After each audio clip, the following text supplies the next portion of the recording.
जो शख्स किसी को देखकर उलझता है और ये परेशान हो जाता है कि इसको इतनी दौलत कहां से मिल गई, ये हमारे मुआशरे में तबसरे होते नहीं है।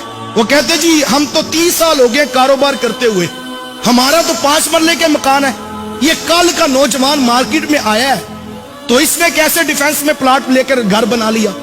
और मियाँ प्लाट जो है वो नौकरियों से तो नहीं मिलते, प्लाट जो है वो कारोबार से तो नहीं मिलते।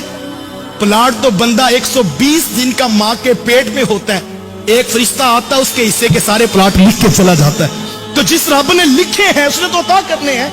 तो किसी का सफर 50 साल में, किसी का 60 साल में, किसी का 30 साल में, हम उलझ जाते हैं।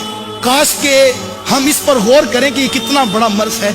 और बड़ी खूबसूरत बात किसी दानिश्वर ने की। वो दानिश्वर कहते जो असल में हासिद शख्स है, जिससे हसद कर रहा है उससे नहीं उलझता, असल में अपने रब की तकसीम के ऊपर एतराज करता है कि इसको ये दिया क्यों गया।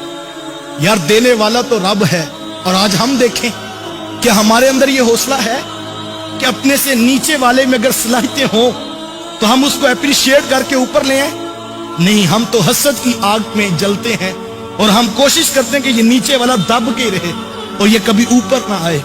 इसी वजह से हमारे मुआशरे के अंदर इदारे तबाह हो गए, हमारे स्कूल्स इंस्टीट्यूट जो है वो तबाह हो जाते हैं कि जो सलाहियतों वाला वो नीचे दब जाता है और लोग हसद की वजह से उसे ऊपर नहीं आने देते। मैंने अपने बचपन के अंदर एक मदरसे को उजड़ते हुए देखा है और उसकी बुनियादी एक वजह यही थी कि जो बड़े असातिज़ा वहां पर मौजूद थे, अल्लाह ने एक नौजवान को जो 30 साल की उम्र के थे तो उनको इल्म का नूर भी दिया, ज़ुहद व तकवा भी रब ने उनको अता किया और अल्हम्दुलिल्लाह वो मुफ्ती भी बन गए, हाफिज़े कुरान भी थे, कारी कुरान भी थे।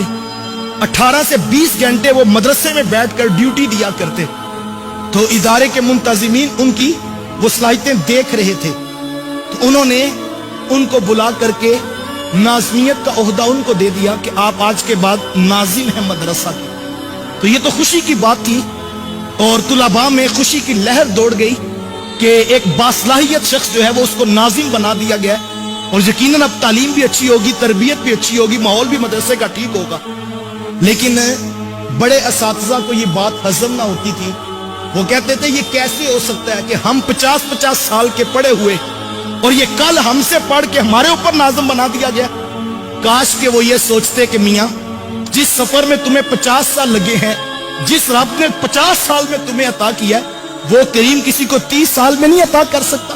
तो ये तो देखना चाहिए था कि मिशन को किससे फायदा है और इदारे को किससे फायदा है। काश के हम नीचे वालों को ऊपर लाने का मिजाज रखते। देखिए हर शख्स के मुकद्दर को अल्लाह ने लिख दिया। तो किसी का सफर 50 साल में, किसी का 60 साल में, किसी का 30 साल में, हम उलझ जाते हैं। काश के हम इस पर गौर करें कि ये कितना बड़ा मर्ज है। यार देने वाला तो रब है।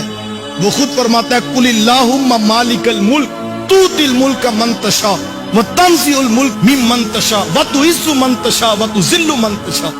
वो कहता है वो अल्लाह है, वो जिसको चाहता है सल्तनत अता करता है और जिसको चाहता है इज्जतें अता करता है, जिससे चाहता है इज्जतें छीन लेता है। साहिब अगर मन तशा का मफहूम समझ आ जाए तो फिर इंसान अपने भाई से उलझ नहीं सकता। साहिब लोगों के साथ मुकाबला नहीं है, अपनी जिंदगी को औरों की तरफ देखकर बेचैन न कीजिए।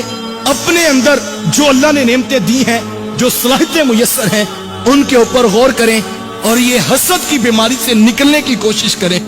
दीन की बात फैलाना सदक़े जारिया है। सवाब की नीयत से वीडियो को शेयर जरूर कीजिए। जज़ाकल्लाह।